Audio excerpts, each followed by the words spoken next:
안녕하세요. 여러분의 희망사다리 조박사 TV입니다. 지난 시간에 이어서 노인 장기요양 보험 제도에 대해서 이어서 시작하겠습니다.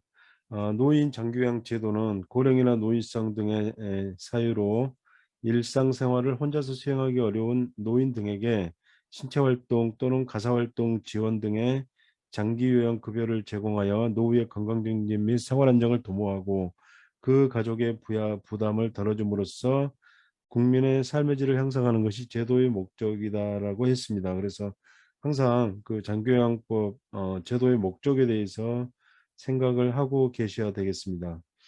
장기요양 급여를 제공함으로써 노후의 건강증진 및 생활을 도모하고 가족의 부양 부담을 덜어줌으로써 국민의 삶의 질을 향상시키기 위해서 요양보호사 자격 제도가 있는 것입니다. 따라서 이번 시간에는 그러면 어떤 사람들이 장기요양 등급을 받고 판정 결과는 어떻게 되는지 구체적으로 살펴보도록 하겠습니다. 장기요양 신청을 하면은 장기요양 등급판정위원회에서 등급을 결정하는데 등급별 상태상이 나와 있는데요. 1등급은 95점 이상 일상생활에서 전적으로 다른 사람이 도움이 필요한 사람 1등급은. 네, 2등급은 75점 이상 95점 미만 일상생활에서 상당 부분 다른 사람이 도움이 필요한 자 이렇게 돼 있죠. 3등급은 60점 이상 75점 미만 일상생활에서 부분적으로 다른 사람이 도움이 필요한 자. 4등급은 인정 점수가 51점 이상 60점 미만으로 일상생활에서 일정 부분 다른 사람이 도움이 필요한 자. 5등급은 45점 이상 51점 미만인데 치매 대상자. 그리고 인지지원 등급은 45점 미만이지만 치매가 있을 경우 인지지원 등급에 해당이 되겠습니다. 그래서 1등급 하면은 딱 떠오르는 이미지를 상태상이라고 하는데요. 1등급은 침대를 떠올리시면 되고요. 2등급은 침대하고 휠체어 중간, 그리고 3등급은 휠체어, 4등급은 하우스바운드, 그러니까 워커를 떠올리시면 되고요. 5등급, 6등급은 치매 대상자를 떠올리시면 되겠습니다. 그래서 1등급은 전적으로, 2등급은 상당 부분, 3등급은 부분적으로, 4등급은 일정 부분, 5등급은 5등급이나 인지지원 등급은 치매 대상자 이렇게 이해를 하시면 되고요. 인정 점수도 45점 미만, 45점 이상, 51점 미만 이런 식으로 등급별 인정 점수까지 알아두셔야 되겠습니다. 그래서 인지지원 등급의 경우는 경증 치매 어르신이 신체적 기능하고 관계없이 장기요양 보험 대상자가 될 수 있도록 2008년도부터 선정 기준이 조정됐는데요.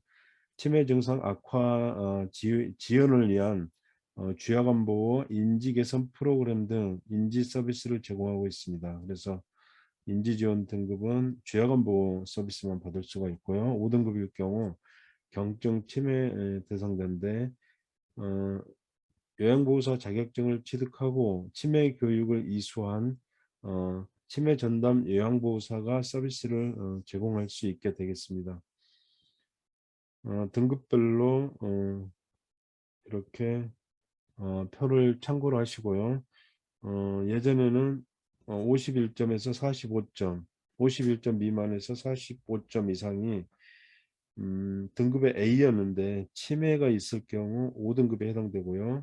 인지지원 등급은 45점 미만인데 치매가 있을 경우 인지지원 등급에 해당됩니다. 그래서 등급의 B, C 치매가 없을 경우 등급 외로 해당이 되는데 치매 국가 책임제가 생기면서 치매 어르신에 대한 서비스를 확대하고자 인지지원 등급이 신설됐습니다. 그리고 일상생활 ADL이라고 나오는데요.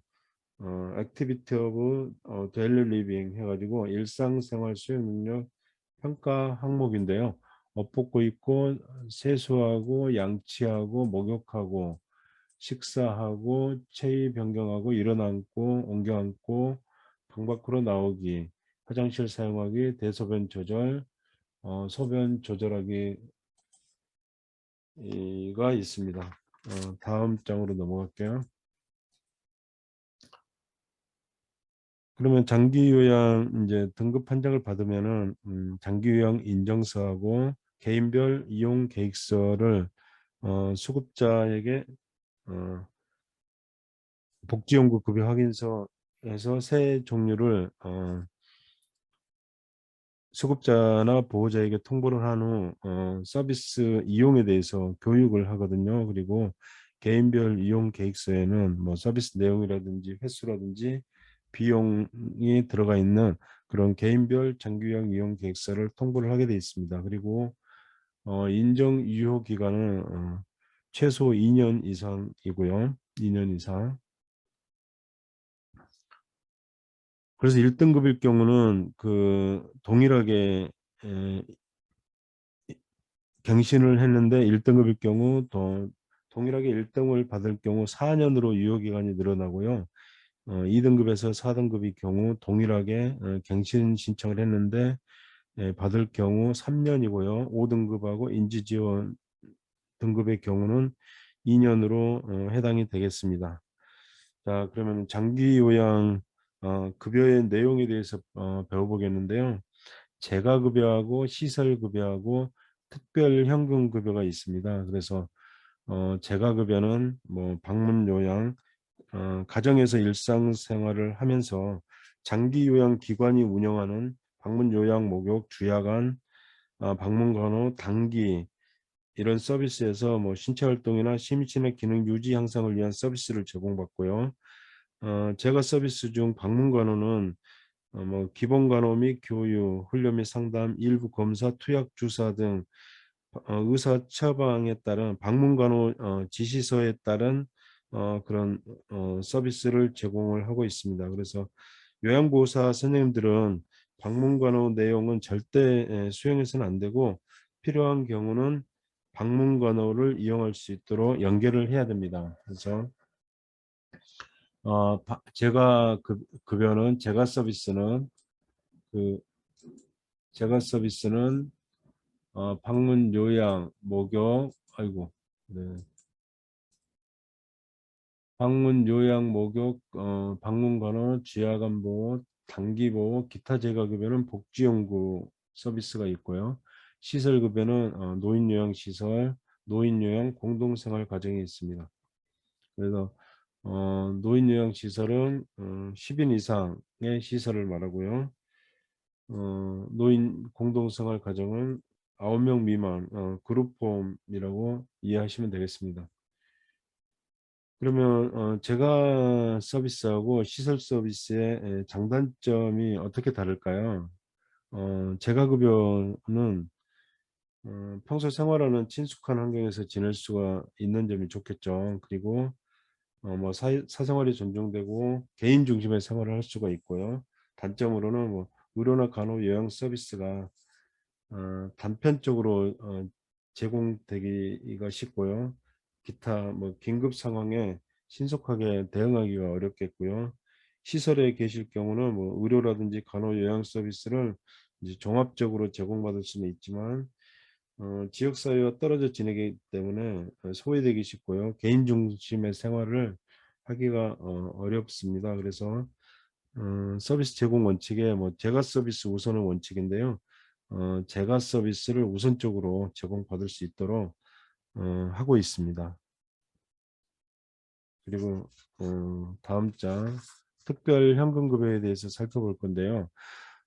특별 현금급여는 재가급여와 시설급여를 받을 수 없을 때 지급하는 것이거든요. 그래서 가족요양비, 특례요양비, 요양병원 간병비가 있고요. 가족요양비는 도서벽지 등의 장기요양 기관이 현저히 부족한 지역이 있거든요. 그리고 천재지변이나 수급자의 신체, 정신 또는 성격상 사유로 인해서 가족으로부터 방문요양에 상당하는 장기급여를 받은 경우 지급되는 현금급여를 말하고요.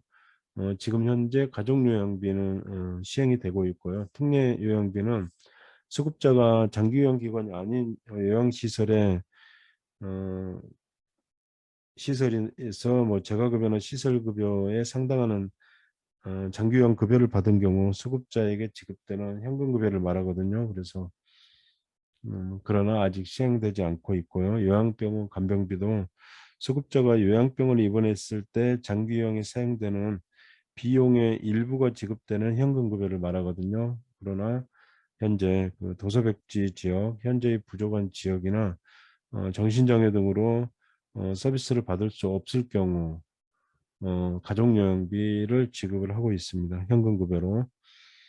그러면 그 장기요양 요원이라고 아마 들어보셨죠. 그래서 그 장기요양법에 따른 그 장기요양 급여 종류별 장기요양 요원의 범위가 나와 있는데요.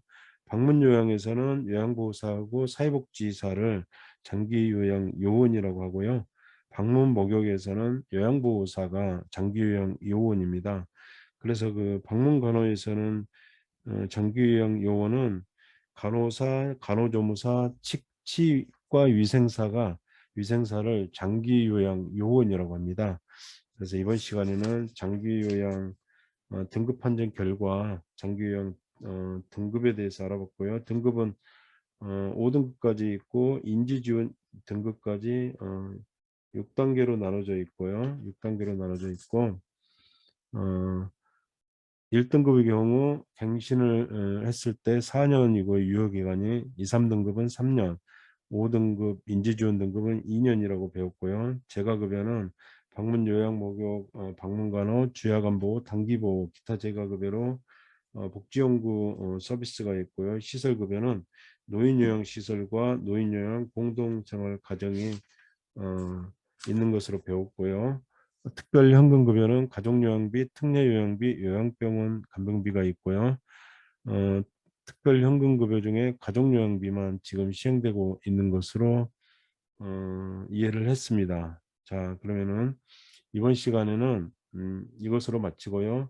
다음 시간에는 뭐 비용 청구, 재원 조달에 대해서 살펴보도록 하겠습니다. 지금까지 내용이 좋으셨다면은 좋아요, 구독, 알람 설정 부탁드리겠습니다. 더 유익한 내용으로 찾아뵙겠습니다. 감사합니다.